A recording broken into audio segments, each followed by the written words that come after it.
Board মিটিংয়ে ঘেরাও chairman সহ কাউন্সিলররা বেতনের দাবিতে আবারও কর্মী বিক্ষোভ চুঁচুড়া পুরসভায়। গত কয়েক মাস ধরে হুগলি চুঁচুড়া পুরসভার অস্থায়ী কর্মীদের বেতন অনিয়মিত। 2-3 মাস জমলে 1 মাসের বেতন হয়, মাস পড়লে কোন তারিখে বেতন হবে আদৌ হবে কিনা তার নিশ্চয়তা থাকে না। ফলে কর্মীদের বিক্ষোভ আন্দোলন চলতে থাকে। এতদিন চেয়ারম্যান ঘেরাও কাজ বন্ধ করে দাবি জানিয়েছেন কর্মীরা। এবার সরাসরি বোর্ড মিটিংয়ে গিয়ে ঘেরাও করলেন। আজ মাসের শেষ দিন, নিয়ম মতো বোর্ড মিটিং করেন চেয়ারম্যান। সব কাউন্সিলররা তাতে যোগ দেন। হুগলি চুঁচুড়া পুরসভার 30টি ওয়ার্ড, তার মধ্যে একটি ওয়ার্ডে সিপিআইএমের কাউন্সিলর, বাকি 29টি তৃণমূলের। পুরসভার কর্মীরা প্রতি মাসে বেতন পান না, এটা সবারই জানা। তা সত্ত্বেও কেউ কোনো দায়িত্ব নেন না বলে অভিযোগ। আজ বোর্ড মিটিংয়ে সবাইকে পেয়ে কর্মীরা তাদের দাবি জানাতে থাকে। একটা জুট মিলের মতো প্রায় 2500 অস্থায়ী কর্মী রয়েছে চুঁচুড়া পুরসভায়। তার মধ্যে অনেক ভুতুড়ে কর্মী আছে যাদের কাজে দেখা যায় না, অথচ বেতন দিতে হয়। এত লোকের বেতন দিতে ভাড়ারে টান পড়ে পুরসভার। মাস পড়লেই পুরসভা পরিচালকদের চিন্তা বেতনের টাকা আসবে কোথা থেকে। যা ট্যাক্স আদায় হয় তা দিয়ে সবার বেতন হয় না। আজ পুরসভার মিটিং হলের সামনে বসে পড়ে বিক্ষোভ শুরু করেন কর্মীরা। তারা জানান, মোবাইলে বেতনের মেসেজ ঢুকলে তবেই ছাড়া হবে চেয়ারম্যান ও কাউন্সিলরদের। প্রতি মাসে টালবাহানা আর তারা মানবেন না। তারা একাধিক দাবি নিয়ে ঘেরাও করেন। চুঁচুড়ার বিধায়ক অসিত মজুমদারকে এ বিষয়ে জিজ্ঞাসা করা হলে তিনি জানান, পুরসভার বিষয়ে চেয়ারম্যান আর কাউন্সিলররা বলতে পারবেন, তার জানা নেই। আমরা চাইছি আমাদের আজ 2-3 মাসের মাইনে বাকি আছে, পুরো মাইনে দিতে হবে। আর দ্বিতীয় কথা, 65 বছরের দাবি মানছি না। রবিবার এরা বন্ধ করতে চাইছে, সেটাও আমরা মানছি না। আমরা এখান থেকে পয়সা নিয়ে এখান থেকে তার জন্য আপনারা কি করছেন? আজকে তো বোর্ড মিটিং চলছে, আজকে তো বোর্ড মিটিং চলছিল, কি জানালেন আপনারা? হ্যাঁ, আবার বোর্ড মিটিংয়ে কি করলেন আজকে? বোর্ড মিটিং আমরা ঘেরাও করে রাখলাম। আমাদের এই দাবি যতক্ষণে না মিটবে ওনরাও বেরোবে না, আমরাও যাব না। ততক্ষণ ঘেরাও থাকবে? হ্যাঁ, ঘেরাও থাকবে। কতক্ষণ থাকবে? এরকম যতক্ষণ না মানবে ততক্ষণ থাকবে।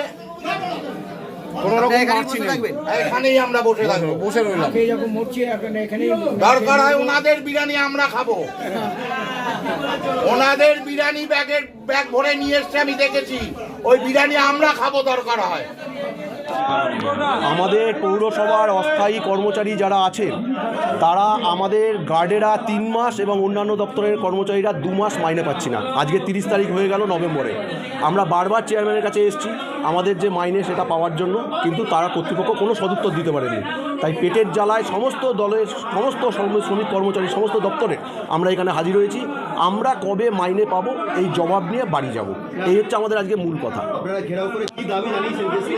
আমরা গেছিলাম, আমরা যেটা দাবি জানিয়েছিলাম, প্রথম কথা আমাদের দাবি হচ্ছে বকেয়া বেতন আমাদের আজকেই বলতে হবে কবে দেবো, আজকেই দিতে হবে, আজকেই বলতে হবে কবে দেবো।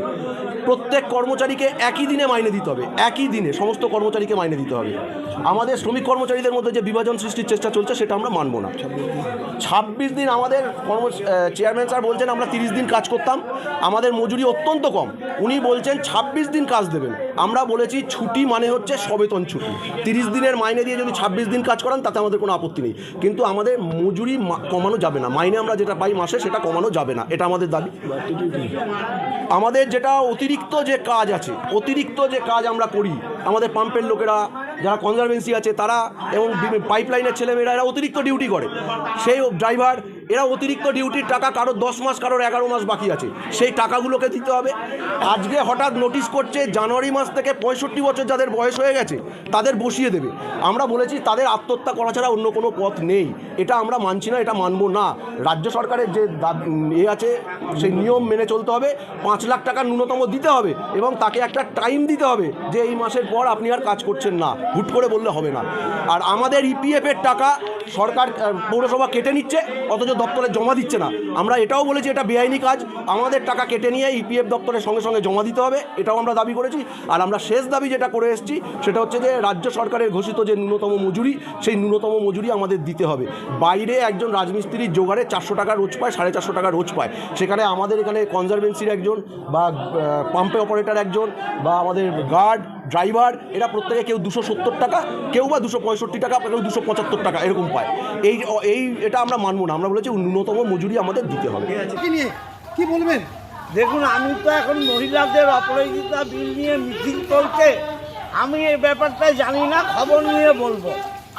তাহলে দীর্ঘদিন এরকম পৌরসভা নিয়ে টাল বাহানা, মাইনে, বেতন, এরকম বাবার ঘেরাও কর্মসূচি একদম আন্দোলনের মেলার কেন্দ্রবিন্দু হয়েছে পৌরসভা, কি বলবেন? দেখুন, পৌরসভা নিয়ে যারা পৌরসভার কাউন্সিলর এবং স্টাফ তারাই বলতে পারে, আমার পক্ষে এটা বলা সম্ভব না।